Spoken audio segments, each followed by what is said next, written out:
wabarakatuh. Selamat pagi. Kita kembali lagi di program To The Point. Hari ini bersama Bapak Nace Permana. Siap. Selamat pagi. Seorang aktivis, ketua LSM Lodaya juga. Sekaligus sekarang beberapa hari ini sebagai pengamat sosial juga ya, sosial media. Sebenarnya dari dulu lah, dari dulu kerjaan kita ya meramaikan jagat ya. Ya, sebelumnya kami dari Media TV turut berbelasungkawa terhadap kepergian keluarga kepergian Bapak Hendro, dan semoga keluarga yang ditinggalkan diberi ketabahan. Ya, To The Point ya kan? Ya, siap. PPKM darurat sudah hampir setengah jalan nih ya. Berjalan, dan ada wacana juga akan diperpanjang 6 minggu ke depan. Nah, itu walaupun hanya wacana, cuman yang sudah jelas ini 2 minggu bergulir PPKM, ternyata banyak yang pro dan kontra. Pastilah setiap kebijakan pemerintah itu banyak yang pro dan kontra. Akan tetapi di sisi lain PPKM darurat ini untuk efek jerahnya sudah efektif karena terbukti jalan lenggang dan tidak terlalu banyak lalu lalang. Akan tetapi di sisi lain banyak yang dirugikan, terutama para pedagang, masyarakat yang sampai saat ini belum menerima sedikit pun bantuan. Nah, pandangan dari pengamat sosial sendiri seperti apa menyikapi kebijakan PPKM darurat yang banyak menimbulkan persoalan di tengah masyarakat? Ya, pada dasarnya kan dibuat sebuah regulasi itu untuk mengatur paling tidak dengan diberlakukan PPKM meminimalisir lah penyebaran COVID. Pada dasarnya kita setuju lah itu diterapkan PPKM, tapi jangan lupa juga pemerintah daerah harus berpikirnya luas gitu. Jadi dampak dari PPKM itu apa, ini harus dikaji juga. Jadi jangan sampai menerbitkan regulasi tapi tidak pernah dikaji dampak-dampaknya, baik positif maupun negatifnya. Nah, dengan berlakunya PPKM yang kita hampir 16 hari sekarang ya, hampir setengahnya lah perjalanan. Nah, di situ juga ada banyak yang terdampak. Salah satunya tadi yang disebutkan Amir ya, pedagang gitu kan. Terus ada aktivitas masyarakat yang dibatasi, sehingga akan menimbulkan potensi kemiskinan baru. Itu orang tidak bisa dagang, tidak laku kan jadi miskin. Nah, maka di sini harusnya pemerintah juga mengeluarkan regulasi, itu harus ada solusi. Itu ketika terdampak kemiskinan, pemerintah harus seperti apa? Memberi bantuan atau seperti apa? Kita harus sadar betul bahwa masyarakat Karawang ini bukan orang kaya semua yang punya cadangan ekonomi gitu kan. Ketika diberlakukan PPKM, dibatasi semua kegiatan, udah di rumah saja, enak kan slogannya. Di rumah saja gitu kan. Nah, di rumah saja tuh ngapain kalau nggak ada logistiknya, mati gitu kan. Pilihannya kan dua, itu terpapar atau lapar kan. Ini slogan yang baru sekarang ini masyarakat, dua pilihan, terpapar atau lapar. Nah, ini status yang baru-baru ini juga kalau cara ini mungkin sentilan atau peraturan jika tidak dibarengi solusi itu kebodohan. Ya, apa sih maksud dari? Ya, saya hanya menyampaikan unek-unek saya lah secara pribadi ketika peraturan digulirkan kok tidak memberi solusi gitu kan. Sampai hari ini juga masyarakat kan banyak yang berteriak tidak bisa kerja, tidak bisa mencari nafkah kan, itu harusnya diberikan solusi. Maksud saya turunan dari aturan-aturan tersebut juga ada aturan lain yang mensikapi bagaimana memberikan solusi buat masyarakat tadi. Nah, ini kan mengenai peraturan PPKM darurat ini kan turunan atau perkembangan dari karantina, undang-undang karantina. Dan di sana jelas bahwa setiap masyarakat yang dikarantina ada poin-poin runtutan kan, pemerintah harus menyediakan logistik. Kalau korelasinya pasti ada lah. Cantelan hukum dari PPKM itu juga kan undang-undang karantina. Cuman kan ada beberapa hal yang tidak pernah dilakukan tadi, dipikirkan bagaimana dampaknya. Itu saya berharap dari kemarin pemimpin daerah itu peka gitu kan. Ketika ini Karawang diberlakukan PPKM tanggal 3 sampai tanggal 20. Nah, di samping itu juga mereka segera dengan siapkan logistiknya. Siapa yang didata, siapa yang terdampak. Itu ya, saya pikir kan ada juga yang sangat parah ketika mereka memang kehidupannya di sana, hari ini dibatasi kegiatannya mau seperti apa. Ya. Bagi yang punya cadangan, artinya orang kaya lah tanda kutip, yang mau diberlakukan PPKM sebulan 2 bulan sampai 3 bulan, selagi memang punya uang kan aman-aman saja. Nah kalau sekarang kan bingung juga, ketika punya uang pun ketika tidak ada yang dagang mau gimana. Nah ini yang jadi masalah. Nah sebenarnya dampaknya juga bukan hanya ke kalangan menengah ke bawah, akan tetapi pelaku usaha sudah mulai merata gitu. Ya, pelaku usaha juga banyak. Kalau yang kaya terdampak, yang pasti karena kan ada perputaran keuangan. Uang si kaya dari si miskin. Ketika si miskin ini tidak bisa mengeluarkan uang, ya si kaya juga tidak ada pemasukan. Artinya ketika seorang pengusaha membuat sebuah usaha lah kan gitu. Ini usahanya itu untuk apa gitu kan? Untuk masyarakat luas. Misalnya ketika masyarakat luasnya tidak melakukan transaksi, otomatis si pengusaha juga tidak dapat penghasilan. Itu mutualisme lah, itu wajar ya.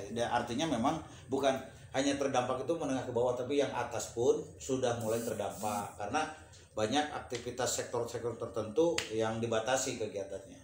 Ya saya minta kemarin dengan tegaslah pemerintah daerah harus dievaluasi, terdampak banyak ini dari sektor industri atau bukan, klaster terbanyak penyumbang ini. Kalau di Karawang kita perhatikan banyak juga jadi klaster dari industri. Kenapa tidak tegas menutup sementara industri? Jangan PKL ditutup, industri tidak ditutup, ya tidak akan selesai corona.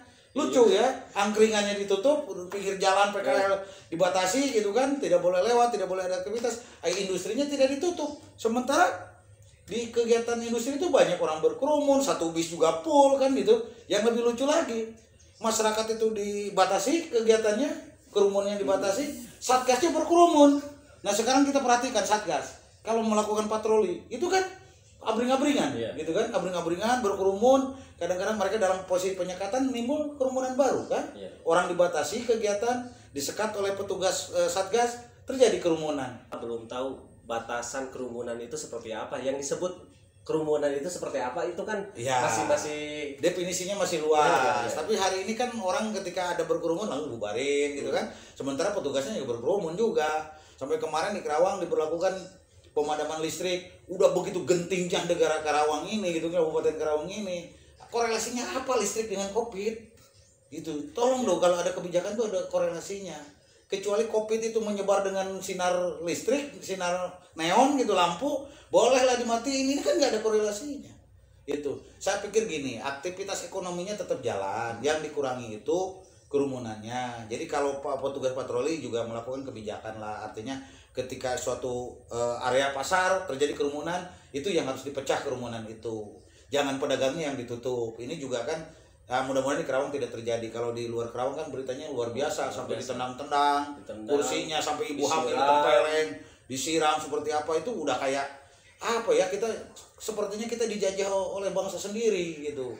Nah artinya harus ada kebijakan dan berbanding ketika melihat kawasan-kawasan dengan penindakan yang tidak se ekstrim yang kan ya itu tadi, kita juga masyarakat umum dibatasi, klasternya banyak di sektor industri, kenapa sih tidak berani nutup?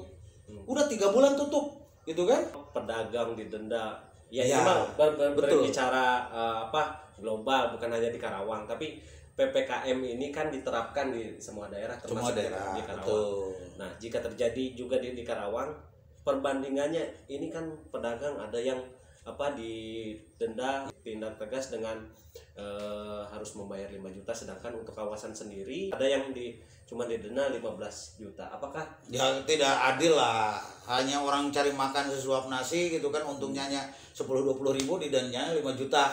Industri yang untungnya miliaran didenda 15 juta, sama saja itu mah memberikan tontonan ketidakadilan. Nah ini yang akan mengurangi tingkat kepercayaan masyarakat terhadap penyelenggara negara. Jadi tolong kepada penyelenggara, berikan kepercayaan penuh kepada masyarakat. Yakin masyarakat Indonesia, masyarakat Karawang nurut kok. Tapi berikan keyakinan bahwa hal yang terjadi selama ini adalah resiko bersama, bagaimana cara menanganinya. Itu diberikan kebijakan lah yang humanis, peneguran yang humanis. Kalau pedagang kecil nggak usah didenda lah, ditegur saja gitu kan. Jangan sampai ada kerumunan. Kan yang dilarang kerumunannya, bukan dagangnya. Ketahanan pangan, kita berbicara ketahanan pangan di Kabupaten Karawang. Apakah masyarakat Kabupaten Karawang ini siap mengalami pandemi yang mungkin kita kan tidak tahu pandemi ini sampai kapan? dan PPKM darurat juga diberlakukannya sampai kapan? Kita juga kan masih menunggu, masih nebak-nebak. Nah, jika pun diperpanjang, otomatis kan masyarakat Kabupaten Karawang khususnya di tanah air akan merasakan PPKM darurat hingga beberapa minggu ke depan lagi gitu. Nah, ketahanan pangan di Karawang sendiri, walaupun ini berbicaranya bukan ke ranah media dan pemerhati saja gitu, tapi seperti apa sih masyarakat kita untuk memenuhi kebutuhan di masa pandemi? Ya memang sebuah resiko yang terjadi ya ketika hari ini terjadi pandemi, ya akan menimbulkan juga dampak multiplier yang lain, ya salah satunya ketahanan pangan. Ya untungnya juga tidak sedikit masyarakat Karawang yang bekerja di sektor pertanian. Artinya paling tidak kata orang kampung mah ya udahlah boga beas untung gitu kan gitu. Nah, tapi kan kita juga tidak terlepas dari sektor lain ya, ke masyarakat Karawang yang berkegiatan di luar sektor pertanian. Maka disinilah pinter-pinternya pemerintah daerah bagaimana mengatur keuangan, menyediakan cadangan logistik. Tidak menutup kemungkinan kalau terus diberlakukan PPKM timbul kelaparan baru kan gitu. Artinya timbul masalah baru sektor kelaparan. Sampai hari ini kan ya kita baru beberapa hari saja masyarakat sudah banyak yang teriak. Apalagi kalau terus-terusan diperpanjang gitu. Ya segeralah koordinasi dengan Perum Bulog gitu kan, dengan bagaimana pemerintah daerah menyediakan uang khusus membeli gabah petani gitu kan untuk cadangan logistik masyarakat. Meski pembicaraan ini sudah beberapa lama itu digulirkan pemerintah bahwa akan memberikan beras untuk masyarakat Kabupaten. Ya kan baru akan sampai hari ini belum mendengar udah diterima berasnya. Berasnya sudah ada sebenarnya di Bulog ya. Karawang, karena kan itu cadangan beras pemerintah ya, CBP ya. Akan tetapi pemerintah atau khususnya dinas sosial terbentuk regulasi. Jadi pandemi ini bukan bagian dari bencana alam, akan tetapi bencana sosial. Jadi regulasinya harus dirubah agar bisa dikeluarkan untuk bencana sosial. Nah, sebenarnya mungkin upaya dari pemerintah sudah ada, akan tetapi untuk mengeluarkan beras tersebut sulitnya karena terbentuk regulasi. Kan dalam situasi tertentu bisa saja dibuat regulasi yang namanya diskresi ya. Artinya diskresi itu ada sebuah kebijakan untuk mengisi kekosongan hukum gitu. Ketika tadi dikatakan Amir bahwa ini tidak ada regulasinya karena cadangan logistik itu untuk bencana, bukan bencana sosial gitu, bencana alam. Di sini kan ada kekosongan hukum artinya. Maka pemerintah daerah atau pemerintah pusat juga bisa saja membuat sebuah aturan yang disebut diskresi gitu kan, aturan untuk mengisi kekosongan hukum itu. Yang terpenting penggunaannya yang harus diawasi. Jangan mentang-mentang ini bisa diskresi lantas penggunaannya tidak jelas, terus ada oknum-oknum, kan ini yang reskan itu. Bentuk pengawasannya yang terpenting, bukan hanya bagaimana mengatur regulasinya. Regulasi dibuat saja, tinggal di situ sidang, ada DPRD, ada pemerintah daerah membuat aturan ini demi masyarakat. Pemerintah sebenarnya bisa diarahkan ke perusahaan-perusahaan yang ingin menyalurkan bantuan. Oh iya bisa, dan dibuat mengikat lah buat perusahaan. Hari ini kan kita punya industri 1.600 lebih lah pabrik yang ada di Karawang. Nah hari inilah diketuk mereka, saatnya kepedulian mereka untuk masyarakat Karawang. Itu CSR-nya dikeluarkan, gitu kan? Kita bahu membantu menyelesaikan. Pemerintah daerah membuat regulasi, membuat aturan, menjalankan aturan. Nah tinggal sektor swasta membantu logistik, kan clear. Dua komponen sinergis ini kan clear, biar perusahaan bahu membahu untuk membantu logistik. Misalkan KIC untuk wilayah utara, Pakis Jaya, misalkan Suracipta untuk Batu Jaya. Saya pikir kalau semuanya peduli, clear.